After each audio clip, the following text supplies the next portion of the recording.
Welcome to our YouTube ইনফোশাহিন চ্যানেলে। আজকে আপনাদেরকে দেখাবো ইপসন L130। এই দেখতে পারতেছেন ইপসন L130 যে প্রিন্টারটি আছে সেটিকে আমরা কিভাবে হেড ক্লিন করব। অনেকে জানে না কিভাবে হেড ক্লিন করতে হয়। হেড ক্লিন করলে প্রিন্টারটি অনেকটি ভালো থাকে। তো আমরা হেড ক্লিন করার জন্য প্রথমে এখানে দেখুন উইন্ডোজ বারের এখানে কিনারে দেখুন, এই যে আমি এই যে কিনারে এখানে দেখুন একটি তীরের মতো একটি চিহ্ন আছে, এখানে একটি ক্লিক করবেন। ক্লিক করার পর আপনার যে আমাদের এখানে দুইটি L130 সেট আপ করা, আমরা এই প্রথমটির হেড ক্লিন করতে চাচ্ছি। এখানে একটি রাইট বাটন ক্লিক করবেন। মাউসের দুইটি বাটন আছে, রাইট বাটন এবং লেফট বাটন, মানে আঙ্গুলের দুইটি, এই পাশেরটা হচ্ছে বাম আর এই পাশেরটা হচ্ছে ডান। ডান পাশের এটি ক্লিক করার পর আপনারা এইরকম একটি দেখুন, এখানে দেখতে পাচ্ছেন নজেল চেক, এরপরে দেখতে পাচ্ছেন হেড ক্লিন। আমরা হেড ক্লিনে ক্লিক করব।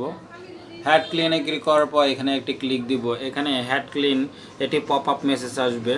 হ্যাঁ, এখানে দেখুন হেড ক্লিনিং এখানে দেখুন start, click start to clean the print head nozzle because cleaning consumes some ink only clean the print head when the print access gap. তো এখানে আমরা স্টার্ট করে দিচ্ছি।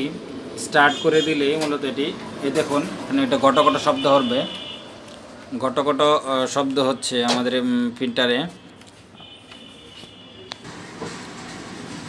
এরকম পার্সেন্টেজ উঠতে থাকবে, একটু পর কিছুক্ষণ পর পার্সেন্টেজ উঠে এটা যখন এখান থেকে শুরু করে একবারে এই যে এই শেষ পর্যন্ত আসবে তখনই আপনার এটি সম্পূর্ণ হবে এবং একটি প্রিন্ট কপি বের হবে।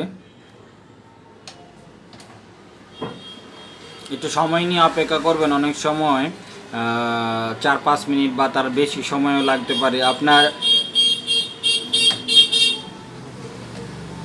এখানে হেড ক্লিন করার পর এখানে দেখুন এই যে ফিনিশ অপশনে ক্লিক করবেন। একটি ফিনিশ হয়ে গেলে আপনার হেডটি মূলত ক্লিন হয়ে যাবে।